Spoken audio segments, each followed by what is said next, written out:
Hey guys, my name is Crazy Penguin, and welcome back to Call of Duty Map Tactics. This is a quick series that we do with each new DLC as it's released to show off all the new maps and to help you understand them a little bit better. This will be a condensed episode. I'm going to show off all 4 of the new multiplayer DLC maps. So let's get started. First up, Vertigo.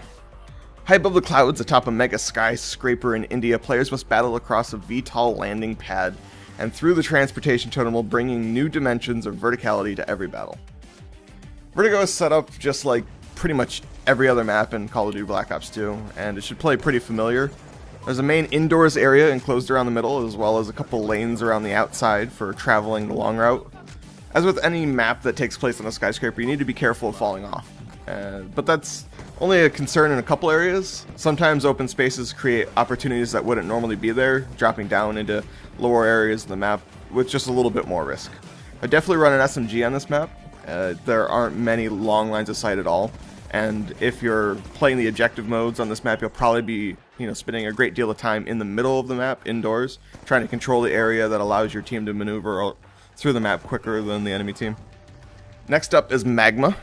Lava carving through a modern Japanese village leaves rivers of fiery damage in its wake, providing players with dangerous terrain, compromise covered, and frantic firefights for survival. Magma is also set up like Vertigo in 95% of the other maps, with 3 major routes or lanes to travel between the 2 sides with some connecting paths in between. Magma's gimmick, if you will, is its magma. Who would have guessed? Careful not to touch it, they'll kill you before you can even realize that you're standing on it. This map has some longer lines of sight if you're willing to sit still, and generally the useful ones will keep you away from any objective or dog tags. Being nimble in this map is also really useful again. I would definitely recommend some SMGs. They're probably going to work best for you on this map. Just keep in mind that there are some other options, and you're more than welcome to use an assault rifle or even a sniper if you don't mind being a useless teammate. After that we have Firing Range, or Studio. Call of Duty Black Ops 2 fan favorite Firing Range has been reimagined as a Hollywood backlot, allowing players to take cover in a wide variety of classic movie sets. Just like what they did with Nuketown, Studio is a reskinned firing range, and it's definitely one of the first Black Ops best maps, or at least a player favorite. It doesn't share much with other maps in this game. I suppose I could compare it to most of the other maps in Black Ops 2, but this map was actually designed a few years ago, and back before they adopted this current map design philosophy where all these maps share similar traits. Even though Studio, is a smaller map, it's been played so much that you can get away with just about anything on this map, from shotguns to snipers. And I wouldn't say that every player is predictable, but the choke points, the lines of sight, the jump spots, nade spots, it's all already been discovered, and it's been used a ton. It creates a whole different playstyle on this map. People aren't discovering, they're just playing what they know. Use what works for you, and if you're new to the map, be sure you stay out of the open areas. The center is fairly open. You're going to die if you go running through there and you don't know where to look and defend yourself from. Definitely move from cover to cover and rotate around the outside of the map. That way you don't have to worry about getting shot from that side. And do this until you're comfortable to actually play with the big dogs. Whatever. And last up is Encore.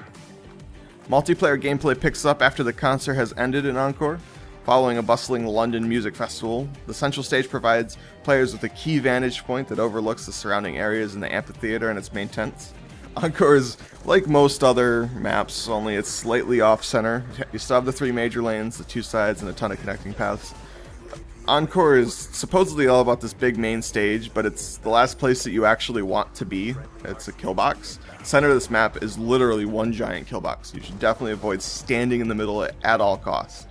Of course, you should just look into it from behind cover, because that's where everybody else is going to go, because they think that's the smart thing to do. Just like on Vertigo, it's going to help you get from point A to point B, but it's significantly more dangerous. Out of all the new maps, this one has the longest and most practical long lines of sight for a non-rusher friendly type of playstyle. You can navigate this map in a way that will give you plenty of close or medium range engagements, but of all the new maps, this one is most friendly to the longer game. Keep an eye out for different vantage points and be ready to shove a nade down their throat. Get an LMG, put a claymore at your back, and unload at the other players trying to, use the long range to their advantage, or equip an AN-94 with some fast mags and punish all the noobs in the center of the map.